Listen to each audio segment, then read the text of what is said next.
All right, let me know when to get started, or? Okay. Good morning, everyone, and welcome to Cardiology Grand Rounds here at Houston Methodist Hospital. Before introducing our speaker, there are certain housekeeping items that I need to go over.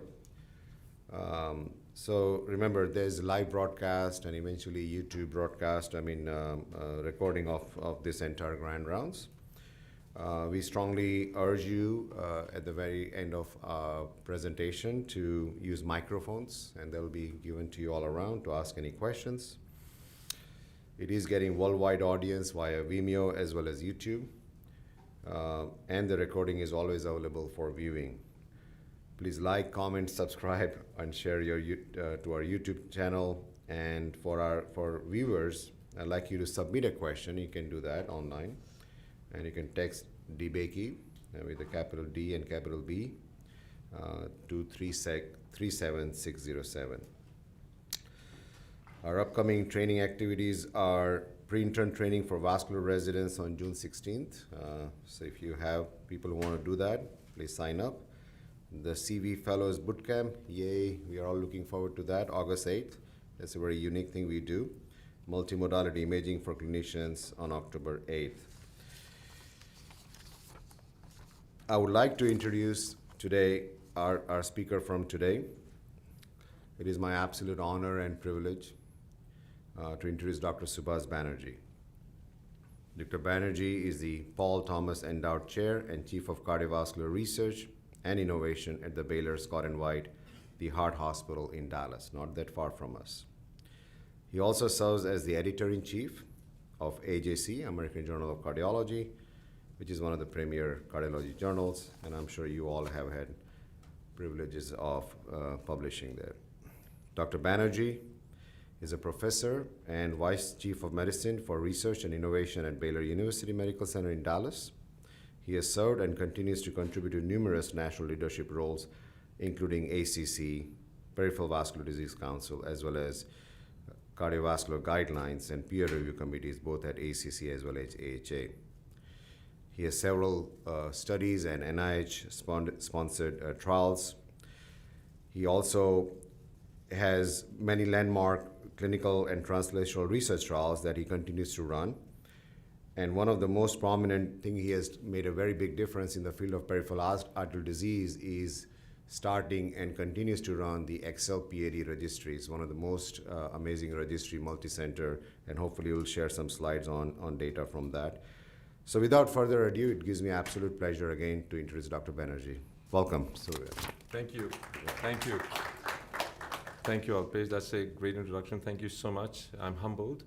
You all have redefined through your history, legacy, and what you do currently, the term excellence. So I'm humbled to be here, and I have the great privilege, and I consider it an honor to be amongst yourselves. So the topic that I want to address is peripheral artery disease, a missed opportunity for cardiovascular intervention.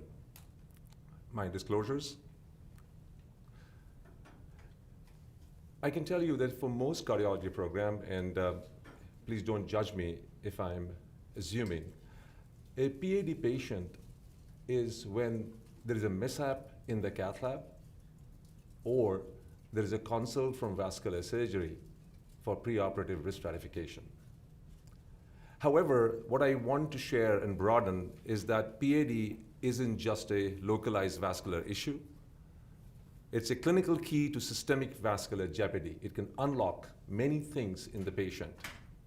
Second, that many patients who are asymptomatic with peripheral artery disease, they have their symptoms misattributed to many different reasons that I'll go over, yet these patients face an enormous risk of cardiovascular death. I'm a big believer in peripheral examination. A missed pulse is a missed opportunity. And finally, it lives in the shadows of disparity, and I'll talk about some systemic disparities. And I cannot change the word peripheral, but I want to tell you and convince you that there is nothing peripheral about peripheral artery disease. To make these points, I want to share a life cycle management view of PAD.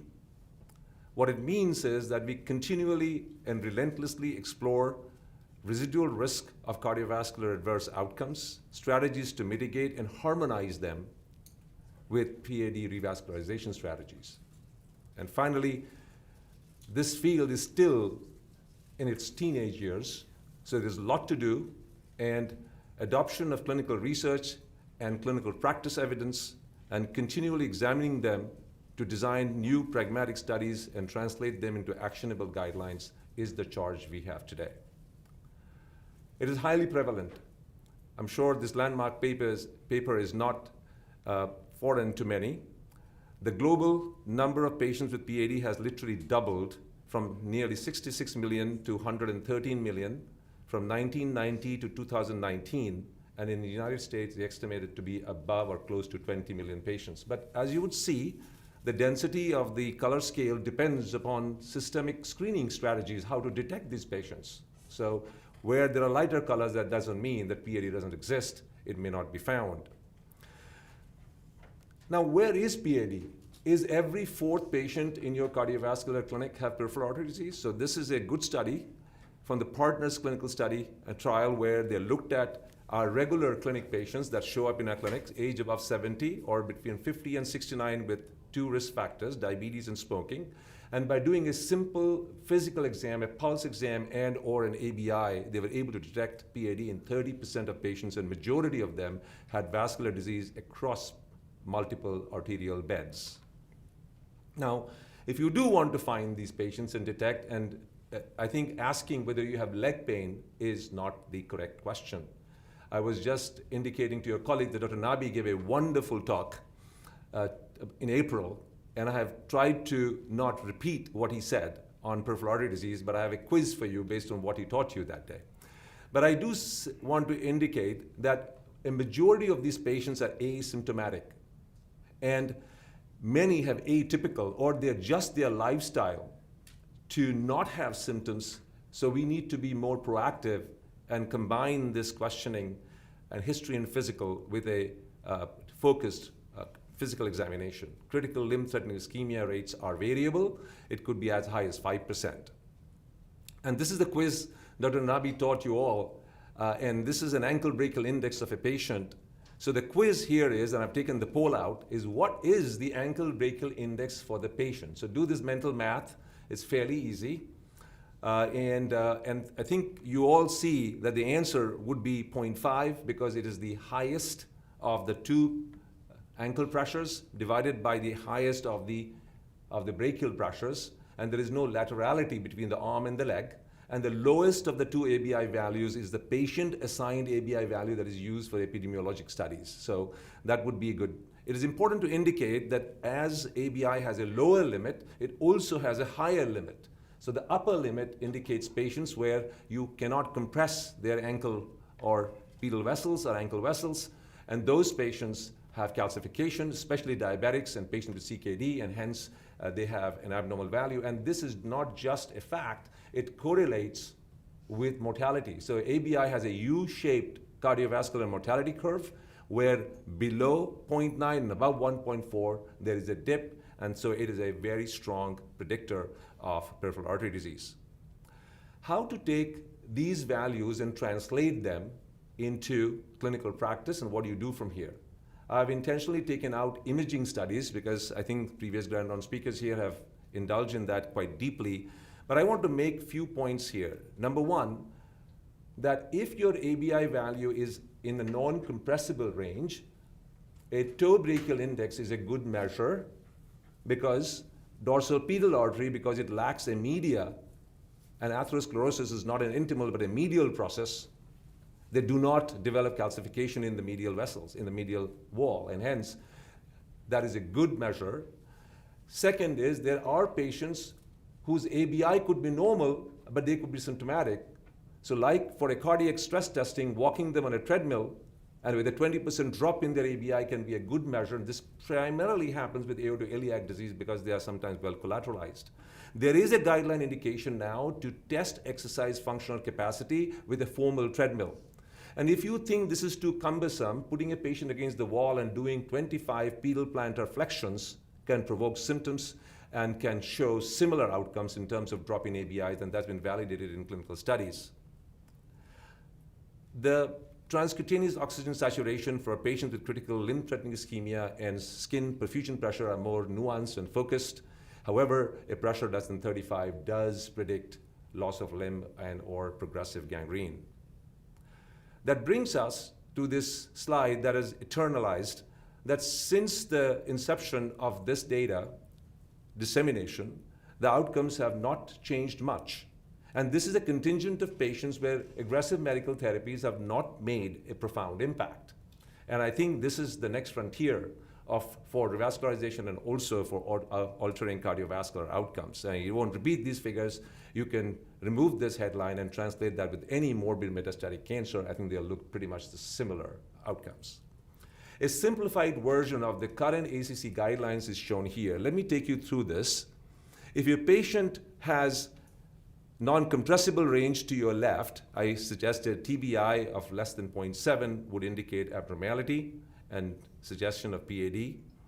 If it is less than 0.9, there is no real reason to jump to imaging and or to angiography unless these patients have been well treated with guideline-directed medical therapies and they have failed, which does include structured exercise and home exercise. But in the intermediate range, I suggested that doing an exercise ABI and then following it up with guideline medical therapy would be the appropriate course. I'm doing a very summarized view of this. However, for patients with suspected critical limb-threatening ischemia, or CLTI, or rarely enough acute limb ischemia that you may witness in the hospital, acute limb ischemia is progressive symptoms of limb ischemia that develops within 2 weeks. Those patients need to be worked up with imaging studies, and prompt revascularization and or angiography is indicated. I encourage fellows, when you start your fellowship, you are extremely confident. You want to go around with the echo probe and diagnose pericardial effusion. It gives you great pleasure to call your interventionalists at night, wake them up, relieve the tamponade. However, carrying a Doppler probe and able to decipher arterial and venous Doppler signal after a large sheath goes into someone's groin to predict, prevent, or preempt acute limb ischemia to convert into irreversible damage is equally profound and equally impactful. So make that a part of your armamentarium. I want to show you this case. This case is my fellow's case from the VA. I would swear to tell you that if this patient stood in front of you with his socks off, you would not see this ulcer unless you turn onto the plantar side. You see there are no PVR tracings on the left leg because he's an amputee on the left. And his PVRs, as you can see, are very low and they're flatlined at the metatarsal level. And his angiography shows a peroneal artery stenosis with a poorly developed collateral posterior communicating to the lateral plantar artery, and even a suboptimal angioplasty result with residual dissection improves the recreation of the pedal arch, and within few hours, a dramatic improvement in his PVR tracings all the way to the metatarsal. This case itself can unlock a new lecture about what should be the target in critical limb ischemia about below-the-knee vessels. I'm sure your interventionalists are aware of these debates, whether it should be angiosome-based, whether it should be angiography-based, which sometimes they may or may not correspond with the angiosomes. But you can see this patient's toe ulcer could be explained by the recreation of his major plantar arch, which is now fed through his lateral plantar artery here in this case. However, these tests are meaningful, objective, and they help you design your interventional strategy.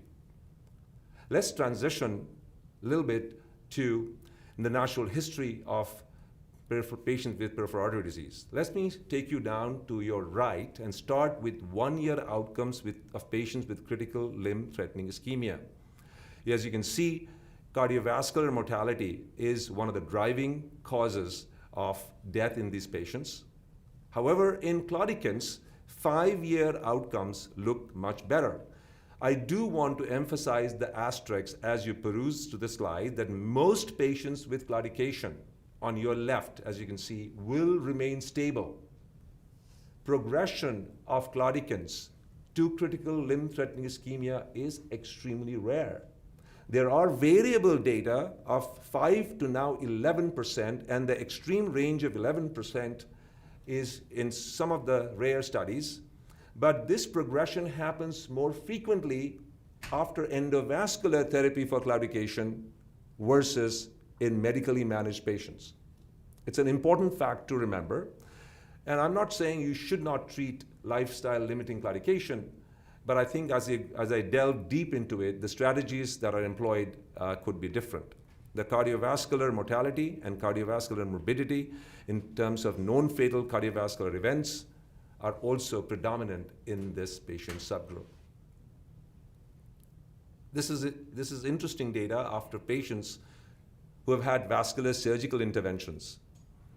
Depending on the number of vascular bed involved, their hardcore outcomes are quite different. 1 year all-cause death in patients with PAD is about 16%, astronomically higher and incrementally higher with polyvascular disease involvement. And I'll show you the timing of these events. Now, why are these events happening? And why does patients with PAD have increased cardiovascular events? As an angiographer, as an interventionalist, I think of it slightly differently. I like to share my point of view. So first of all, the classic plaque rupture is not so common in patients with PAD. It is mainly an atheromatous burden with overlaying thrombus that distally embolizes, organizes, recanalizes, and this process goes on and repeats itself. And in many ways, this process is different from coronary atherosclerosis. It is also different because the major compensatory mechanisms of EEC, or external elastic laminar expansion, or the Glagov effect that you see in coronary vessels, is not always seen, actually not mostly seen in these patients. And the most interesting part, it has to do with a robust extracellular adventitial matrix and also medial sclerosis that many of your researchers at this institution have worked on for the last many years. This lack of positive remodeling is not limited to peripheral vessels. So patients with polyvascular extensive peripheral artery disease, their coronary IVA studies indicate the presence of increased atheroma burden, mainly also because of constrictive remodeling that happens in their coronary vessels. So is this the cause? Maybe, maybe not. However, the response to statin lowering therapies, this is a landmark paper published many decades ago. However, it remains true today. You will see that the lack of intensive lipid-lowering regimens is far adverse for patients with peripheral artery disease than with other conditions like coronary artery disease. And of course, the change in total atheroma volume with lack of intensive lipid-lowering therapy, and here it is defined as 70, but now it is 55, could be vastly different. You also know that the relationship of elevated lipids to PAD itself is not as strong historically. However, new guideline recommendations for more intensive therapies have the promise to alter that. Now, this is a challenge that we battle with our system, that when patients have polyvascular disease or ASCVD across vascular beds, most of those patients who have recurrent events, we are not at goal. This is Medicare data up to 2020. I believe the next cut of this data is not yet available. Second is that most of these patients with PAD have their recurrent ASCVD event within the first early phase of their hospital treatment and discharge. And you can imagine, and how many times you all have written discharge summaries and says the LDL is 108, we will add ezetimibe and we'll review as an outpatient and refer to the treating physician to optimize those therapies. But do those therapies get optimized?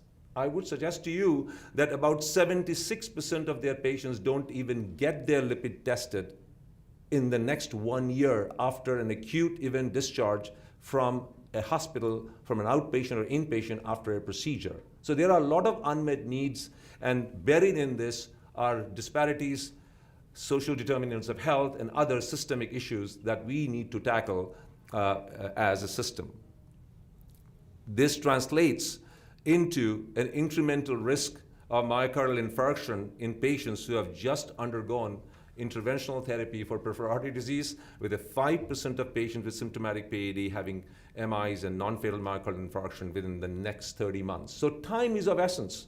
We know this for coronary artery disease, but I want to share and impress upon this that systemic strategies need to build because time is a variable. So what I've reviewed so far, that patients with peripheral artery disease often involve various vascular beds. They have increased risk of major adverse cardiovascular and limb events, and a simple physical exam and an ankle brachial index can help bring these patients to the forefront of your clinical practice. When I gave this talk as a fellow or as early faculty in 2000s, I was always asked, so what? And I had on one side surgery and endovascular therapy, on the other side aspirin, and I've continued to populate these slides over the last over 20 years, and I'm happy to say that there are many more options that we can do. I do not intend to repeat all of this data, but take you through some of the key highlights. Lipid-lowering therapy intensively with PCSK9 inhibitors in subgroup of patients with peripheral artery disease from the Fourier trial shows a more robust absolute risk reduction compared with the overall trial.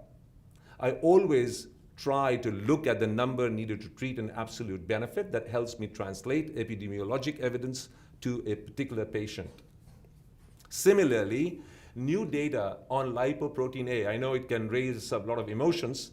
However, I personally believe that assessing lipoprotein A in patients with polyvascular disease has great merit, as shown in this large-scale Scandinavian study with prospective follow-up of over 100,000 patients, showing the relative risk was significantly elevated when you compared lipoprotein A levels. They were sophisticated enough to look at various subunits of lipoprotein A and SNPs that can help determine which patients are going to be more likely to have elevated levels. The absolute 10-year risk of these patients, in both genders, as shown at the bottom of the slide, is also extremely, extremely high. I personally believe that because of its proactive action on hypercoagulation and thrombosis, it does make mechanistic sense that this could be a driver in our care. The first data on inclisiran was just released.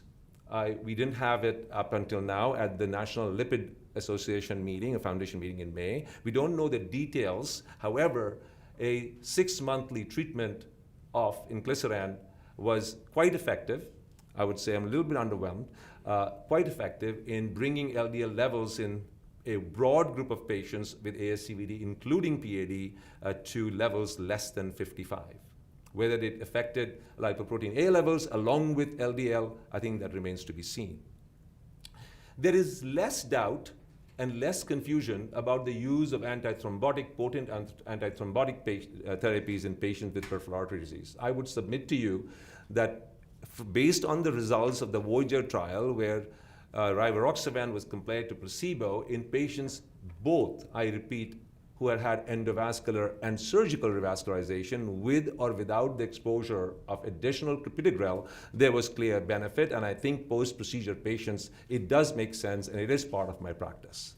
What has not been entirely convincing is the use of low-dose rivaroxaban as a secondary prevention strategy in stable ASCVD patients, including polyvascular disease, based on abnormal ABI or a history of peripheral artery intervention.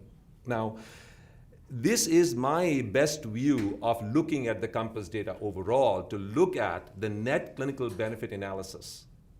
As you will see, there is benefit across the board, preventing composite death, stroke, and bleeding. However, this impact is far more favorable in select subgroups that are higher risk, like polyvascular disease, heart failure, and CKD. And when you redefine patients based on intermediate, moderate, or severe bleeding, the number needed to harm are quite vary widely. Let me give you a more focused and nuanced view of this data. And this is what I do with my fellows. I break the studies down. This is the overall results of the COMPASS trial. You can look at the absolute difference in MACE between aspirin for A and rivaroxaban, low dose, and aspirin. From there, you can calculate the number needed to benefit or harm based on MACE or major bleed. As you can see, 76 patients needed to benefit and 83 to harm.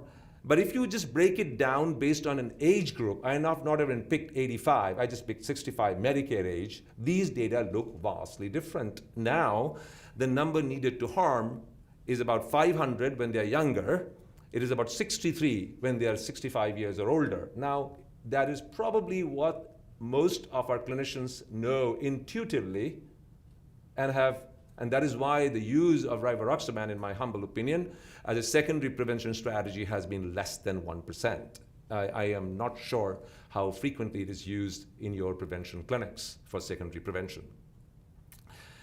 Newer kids on the block. Now, this era is of GLP-1.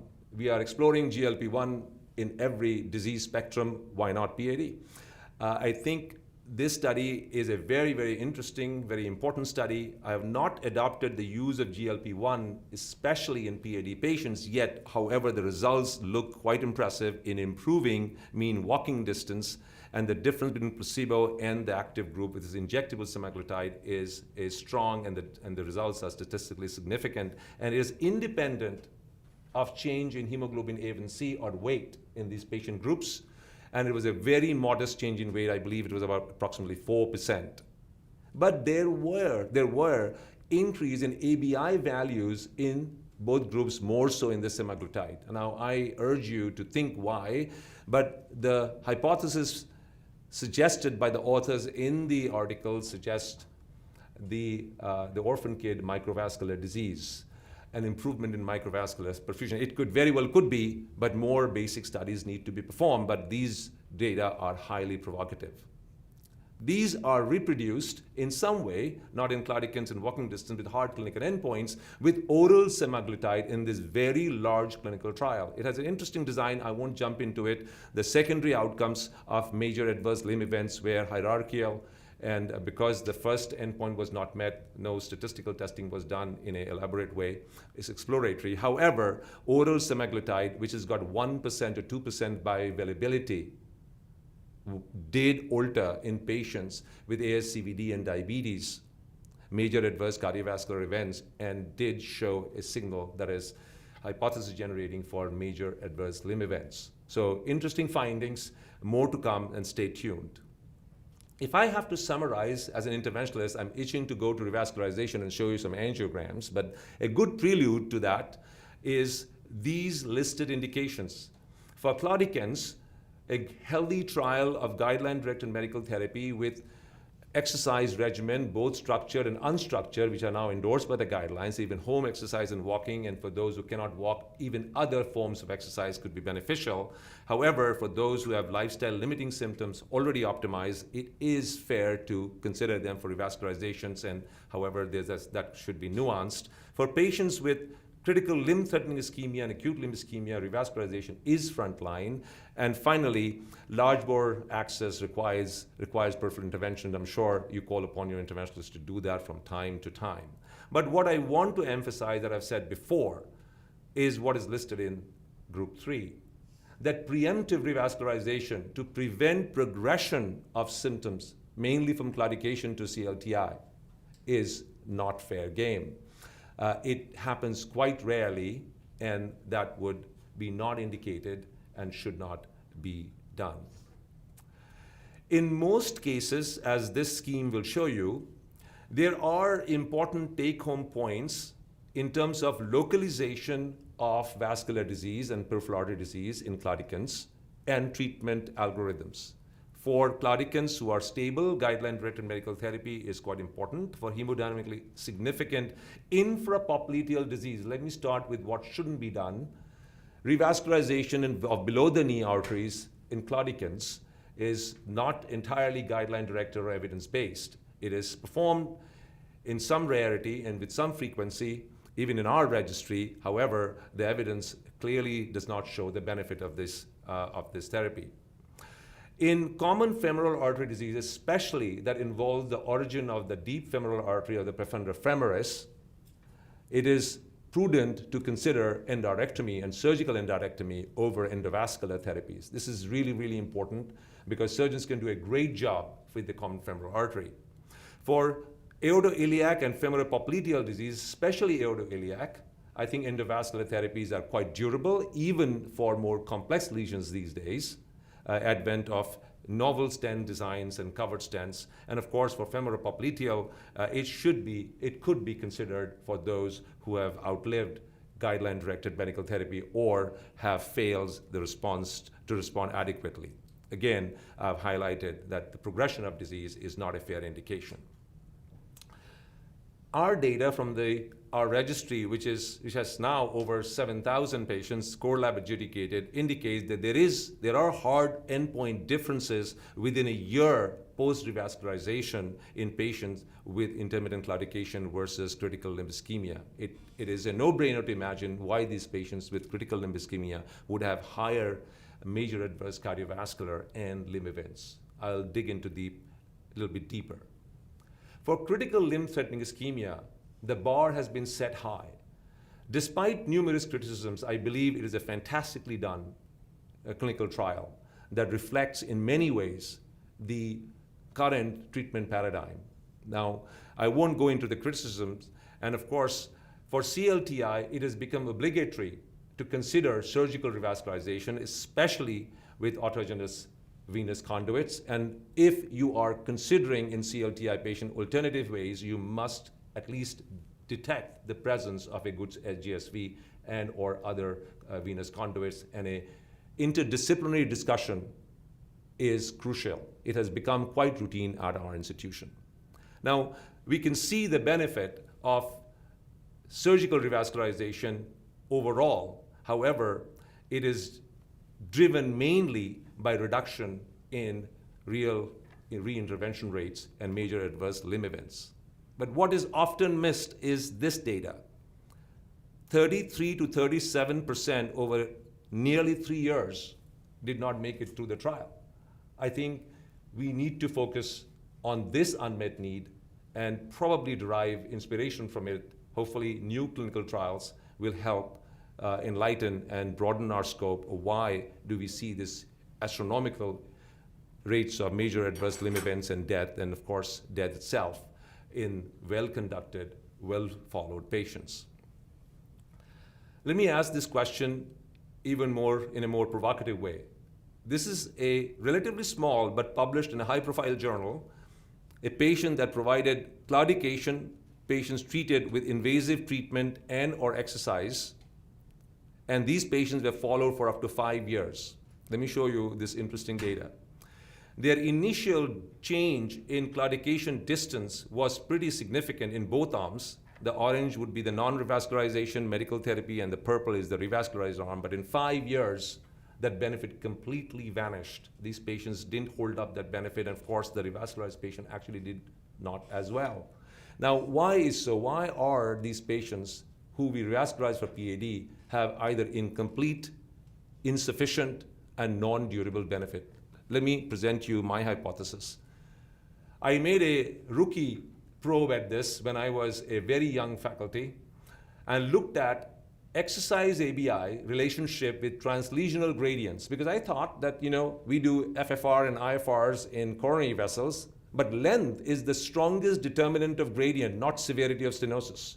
You can have a very low gradient across a focal stenosis and a very large gradient across an intermediate with very long stenosis. So the superficial femoral artery is a very apt target for measuring gradients. So we did exercise ABI, and we did various challenges, including calf compression and relaxation of the calf on cath lab table to prove and do ROC analysis that if you leave the patient with a gradient of greater than 11 mean millimeters of mercury after focal treatment of SFA, those patients remain highly symptomatic, and it corresponds well with exercise ABI values.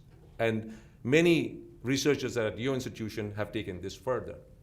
So let's dive into this relationship that we have never explored in PAD, which is becoming an intense area of focus, is skeletal muscle perfusion. What does it have to do, and whether just perfusing conduit arteries is good enough? Given the scope of this lecture, I would simply say that in claudicants and in critical limb-threatening ischemia, in varying degrees of severity, there is lack of oxidative mitochondrial capacity and efficiency in patients with PAD. It's a large topic by itself.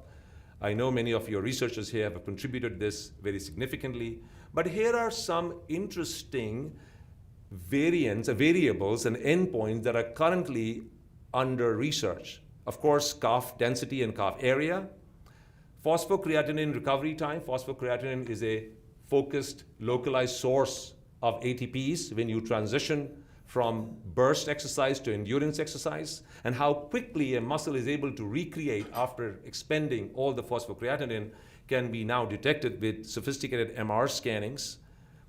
Damage to the mitochondrial DNA, and of course, disruption of the sarcomere, which is mainly detected by desmin. You know of the protein desmin, which holds the integrity of the sarcomere and connects the myofibrils to the sarcolemma.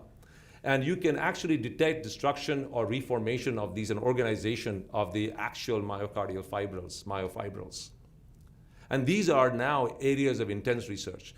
I won't name them, but I plan to meet them today, but many of your researchers here have contributed significantly to this area.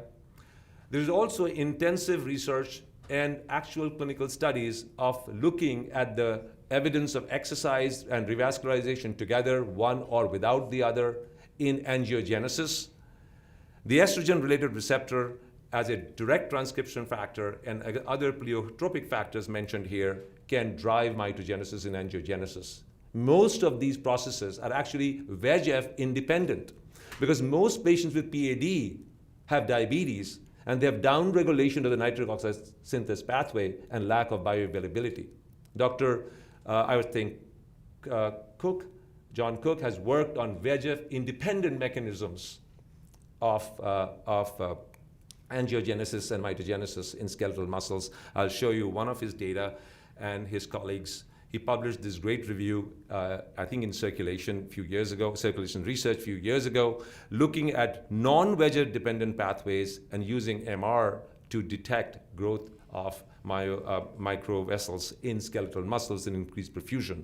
On to the right is a NIH-sponsored clinical trial that looked at aldehyde dehydrogenase positive stem cells and recreation of collateral vessels and skeletal perfusion with MR, with or without successful revascularization, recanalization of the superficial femoral artery. So these are interesting data because skeletal muscle is becoming a variable. Our own group has looked at muscle biopsy specimens, and we have looked at sarcomere disruption and desmin reaccumulation.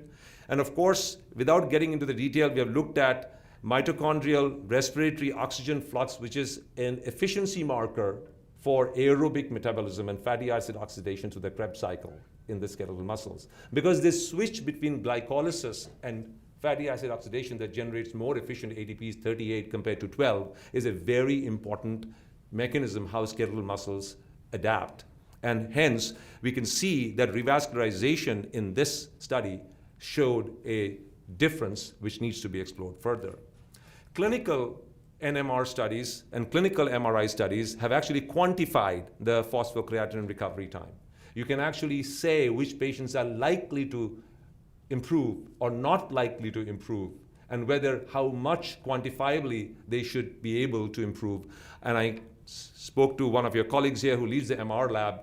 I highly encourage this line of investigation to become mainstream. So as we look at blood vessels through MR, and MR provides significant advantages in many areas, we should also look at skeletal muscle perfusion as a variable. I think it'll help explain many of the unknowns that we encounter. Another reason which has been my drive through the XLPD registry is to compare stent and non-stent outcomes. Right from the very first day, it was evident to me that putting a stent in an artery that torsions, extends, and shortens, and not exactly at the flexion point. It's a misnomer to say that arteries bend at the knee or at flexion points. Depending how well the superficial femoral artery is encased within the fibromuscular Hunter's canal, the bend can actually be far away in the artery from the flexion point of the limb. So simply doing limb testing on an X-ray table does not always tell you the risk of fracturing and lack of durability of these stents. And it is shown here that major adverse cardiovascular and cardiac and vascular events, and of course, revascularization rates and other rates, as shown here, surgical revascularization rates, are significantly higher in patients who receive stenting.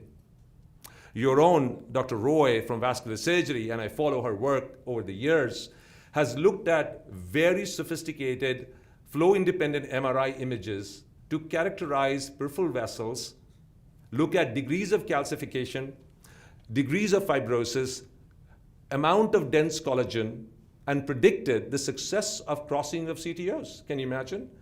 When you would be more likely to go subintimal and the likelihood of requiring stents. Now, it would be the holy grail if I could look at a lesion and send them to surgery or endovascular revascularization, depending on the localization, where the flexion points are, how encased is the artery, and what is the type and nature of the plaque that is built up. It is, of course, a limited study. I'm hoping to meet with her and convince her to extend this over the next years. We are all profoundly impacted by non-stent techniques. Intravascular lithotripsy has really gained momentum. We use it every day in the lab. But I am a deep diver into data, and I would like you to, I believe in this therapy, but I would like you to take this short journey with me into the data presented in their pivotal peripheral artery disease trial. The primary endpoint of this trial is actually less than 30% residual and or the lack of a need of a provisional or bailout stent at the end of the procedure. So most of these acute outcomes are driven by difference in requirements of a stent. The often quoted outcome at 1 year of improved patency, at primary patency at 1 year, the breakdown is onto your right.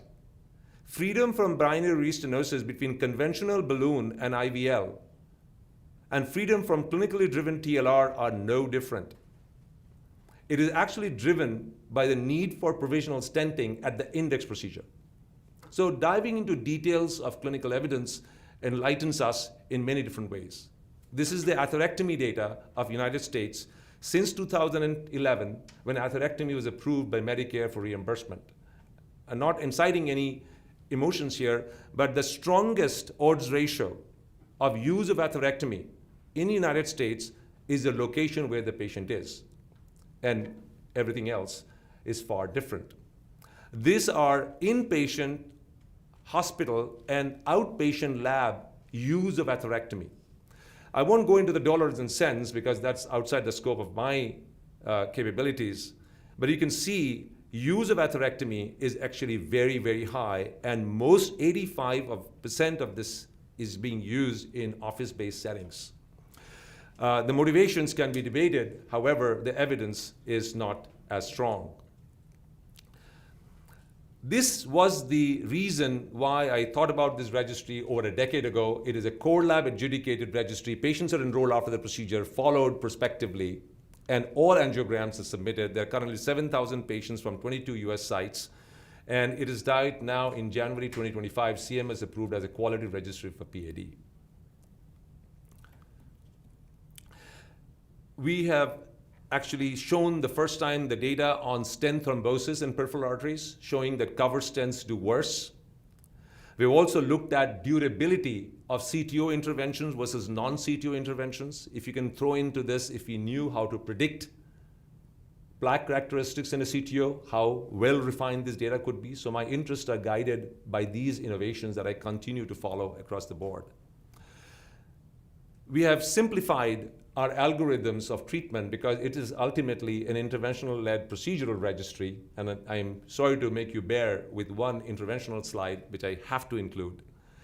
One of the biggest challenges in interventional practice is not crossing the CTO, but actually determining if you go outside the lumen, where to make the connection, because it is the place of the connection that mostly gets stented. So our algorithm is quite simple. As shown in this patient with a long CTO with limb ischemia, we get antegrade and retrograde access. We use the retrograde wire only for targeting. And quite simply, I'm going to go skip through this. If you cannot enter the true lumen, the smart thing to do is to take orthogonal views where those guide wires cross. And that will tell you, if you have a ruler, at what level you are actually closest and most likely to create a very limited dissection plane and re-enter into the true lumen of the vessel as shown here. And it is quite reproducible, and if you follow our papers of CTO, you will see the success of this very simplistic strategy exceeds 75%, which is reasonably quite high in this area.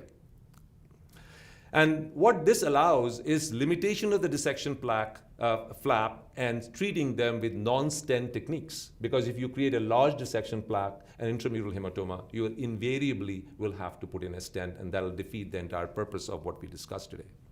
The XLPD registry closely follows device use. We follow outcomes of which particular devices are, and we continue to examine them as a post-market registry after pivotal trials are published. We looked at granular cost. Every catheter, every guide wire that goes into the patient and comes out is tracked through the registry, so we can look at micro cost and cost effectiveness, not through reimbursement. That is actually price, not cost. Cost is real-time use of devices and resources, including human resources, time, and other variables. And if you apply these logic to atherectomy data, which is probably one of the largest collections of atherectomy data, nearly 5,000 patients followed over a year, there is no difference between the use of atherectomy and no atherectomy, which is one of the highest used procedures in peripheral endovascular revascularization today. But if you do a replication of the analysis from the IVL study that I showed you, and you put in freedom from stenting as part of the primary endpoint, suddenly these data look far more different. And I urge you to look at the fellows, especially the method section and the definition of the endpoint quite carefully, and not be simply impressed by the abstract itself. Newer technologies do provide us hope. I think the bioresorbable poly-L-lactic acid everolimus embedded stents for below the knee arteries do provide some hope in a limited study.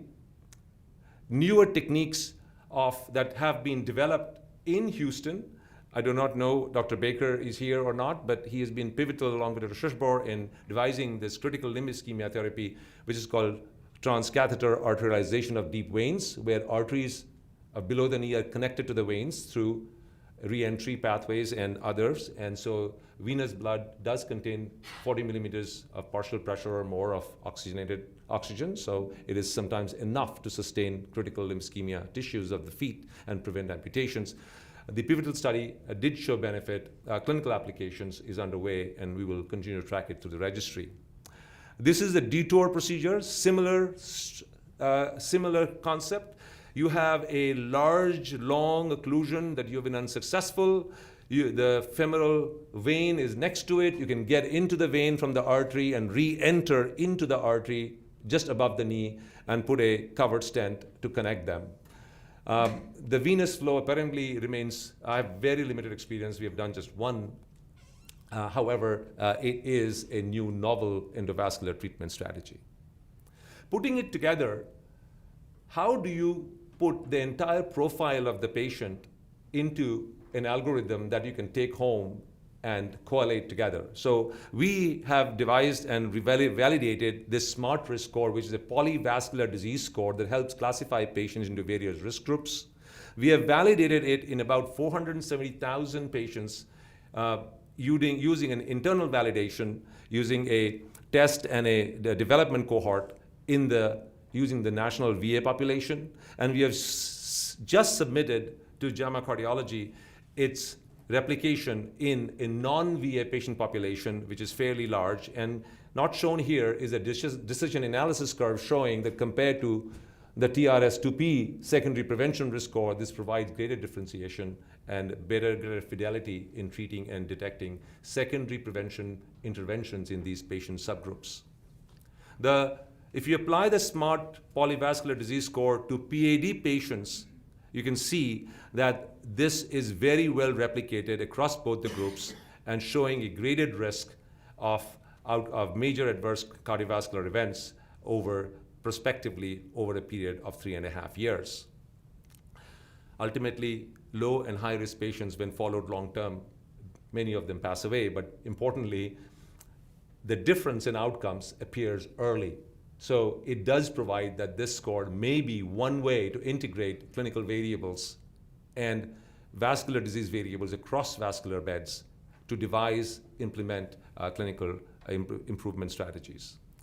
Because the XLPAD is a CMS quality index now, so all participating sites and operators receive a report card. And this report card is published every quarter, and it includes their procedural and secondary prevention interventions, including smoking cessation and others. So we track it across the board. And I would not overplay the value of this registry. I know its limitations. It is observational. However, it provides a strong nidus and basis for conducting prospective trial. We are just about to launch, and now it is supported, a multi-site IVUS versus no IVUS randomized clinical trial in peripheral interventions. Let's see if it helps avoid stenting. And second, we are in the phases of submitting R21 to do a designing phase study of a win ratio-based stratified outcomes in PAD patients. And I think the prospective collection of data from the registry, which is going to be part of the R21, will hopefully, if funded and supported, will provide objective data to power and design a well-done atherectomy versus no atherectomy future prospective randomized clinical trial. Allow me to conclude and say that the PAD disease spectrum is very wide. Hopefully I've convinced you of that. And collective polyvascular disease scores may help you integrate various values of diabetes, lipids, PAD, ABI values, creatinine, hemoglobin A1C into a clinically meaningful one number that will tell you how aggressive you may or may not need to be and where these patient outcomes would be most beneficial.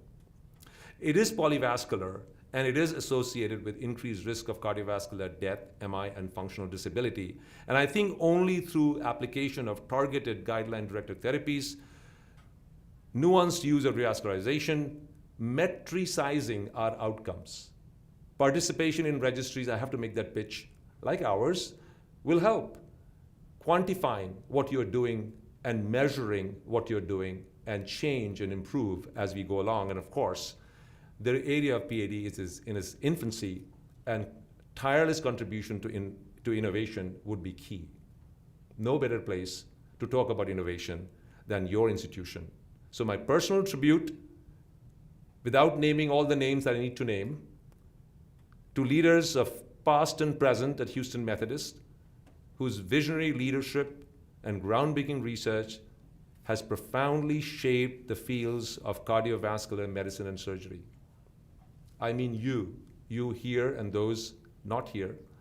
Your contributions transcend generations and serve as an inspiration for all who follow, which is including me, and I'm highly privileged to walk the path so brilliantly illuminated by you all. Thank you very much for having me.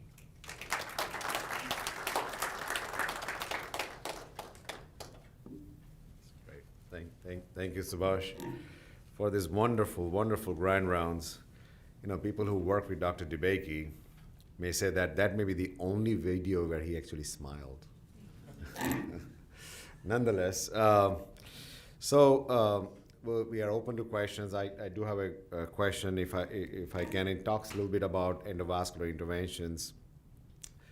I learned a lot today. It's just absolutely amazing overview and the work you've done.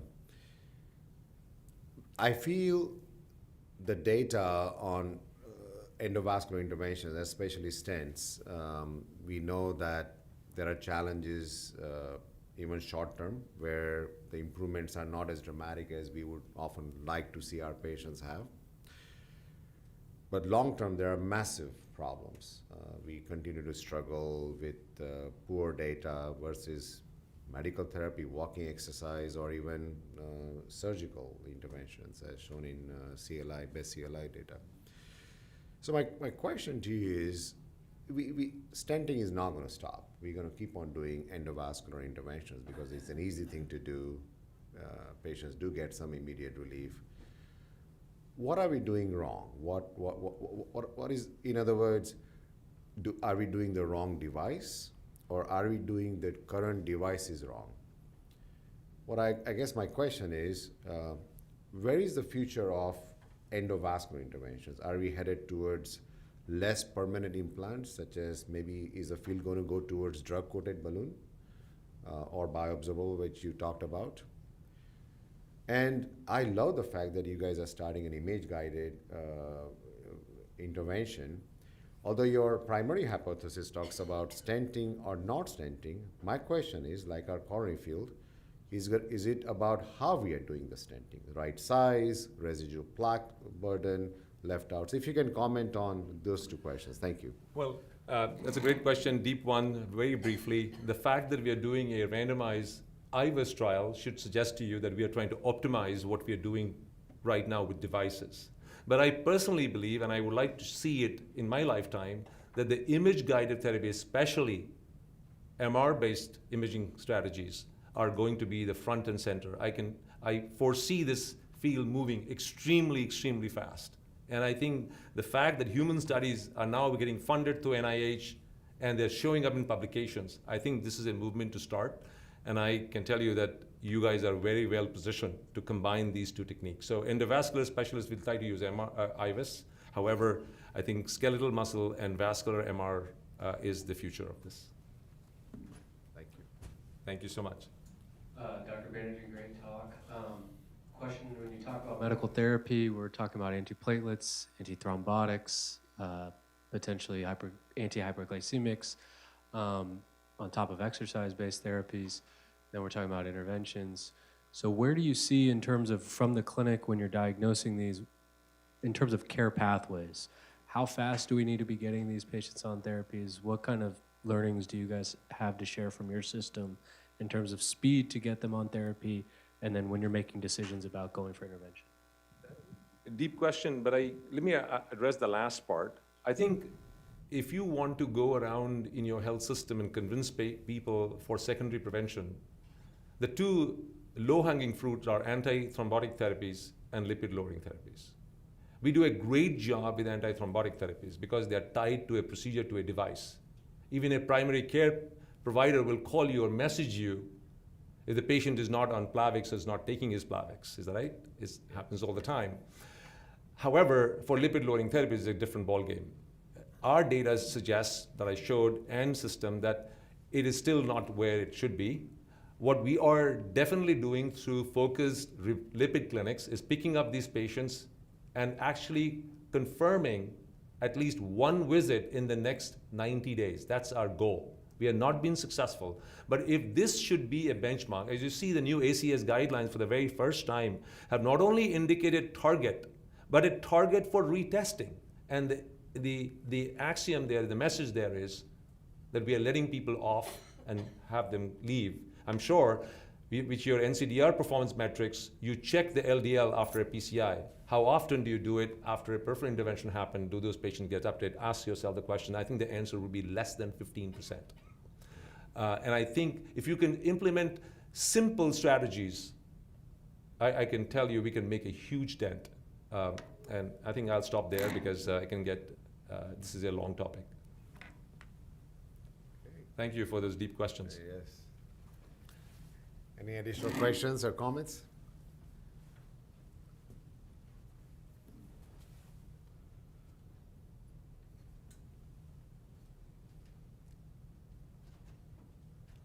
Thank you so much, Dr. Banerjee, for this great talk. So I have a question. Like, as fellows, we bound for interventional, we keep hearing about great job prospects for peripheral vascular interventions. But there are also some concerns about radiation exposure for operators doing these interventions. So I just wanted to ask about your thoughts about this. It goes down to integration of these services. Our model that I spoke about yesterday at dinner and with our patient in the morning, we are extremely well integrated at our Baylor University Medical Center across our system between vascular surgeons and interventionalists. I tell you, in the registry right now, at least in Baylor's Scott and White system, there are more vascular surgeons participating than interventionalists. And this scorecard is accepted, and many of this publication, they are lead authors along with us. So I do think that cross-scrubbing is something we need to encourage. Vascular fellows have done procedures with interventionalists, and interventional fellows can do procedures with vascular. I think it'll only happen if they work in a physical vicinity. So there need to be some structural modifications to this, but I can tell you the job prospect is very good. But you need not be a peripheral vascular interventionalist alone. You have to be a peripheral vascular specialist across the board. And I think that will have greater value, just not an interventionalist. Thank you. Yes, Dr. Banerjee. Thank you again for exposing our eyes to the periphery, which shouldn't be the periphery, as you mentioned. Again, I think as cardiologists, depending on where you are, as mentioned, this becomes either vascular surgeries area or cardiac areas. I have a couple of questions. One is related to the biology of the vasculature, because we do see certain patients who have bad PAD and you CAT them, their coronaries are clean, squeaky. And so to lead to what Alpesh asked about, do we need to revisit the fundamentals of when we're trying to open up arteries and vasculature?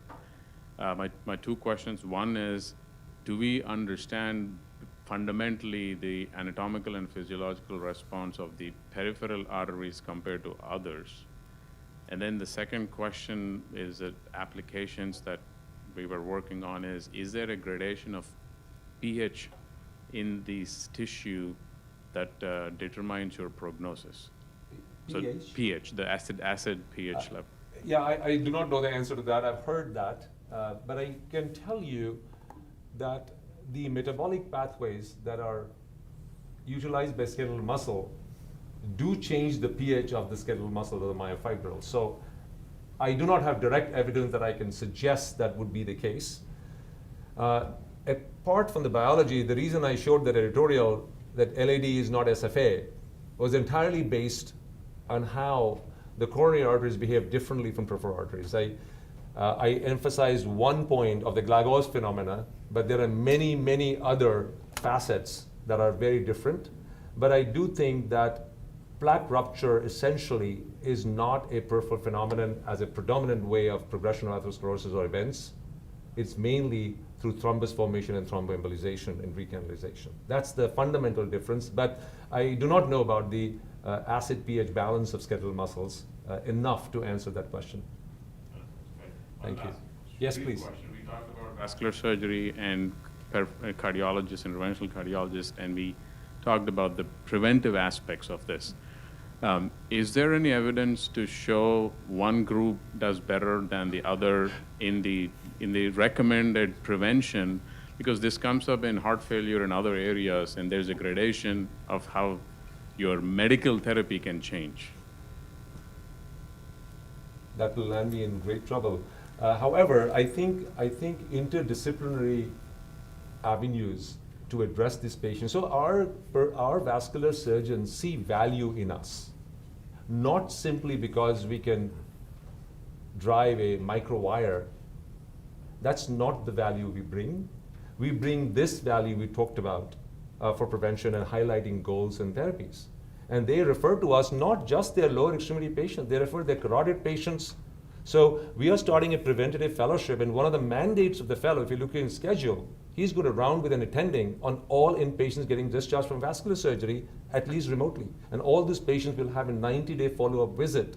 So these mechanisms have been put in place not because we are bearing ourselves onto their shoulders or rubbing shoulders with them, but because they truly see value in us. And I think they recognize the need for us intervening in those patients. So I do think that in that respect, there is need for us in those patients that are primarily treated by vascular surgeons. I hope I answered your question indirectly, but I hope I got my message through to you. Yeah, I mean, I don't mean to instigate a turf war. Of course. But the reality is, in heart failure, it's been shown that when internal medicine takes care of patients versus general cardiology to heart failure, Correct. the GDM to utilization rate increases. I mean, it's inherent. Correct. You're busy doing other things. Correct. My patients probably, as a heart failure specialist, don't get as much aspirin as they should be. My fellow points that out. So as a system of care, the question is if there's data to show that vascular surgeons might not be putting people on preventive medicines post-interventions, then that becomes a system investment. That's kind of what I We will look into this. I think you've given me a great idea. I think one of your colleagues is joining us. He'll have system-wide data, and he will have at it. So thank you so much. That was a great question. Thank you, Arvind. Thank you very much. Thanks for Dr. Banerjee. Absolute pleasure. Thank you again. Thank you so much, Albert, for having me.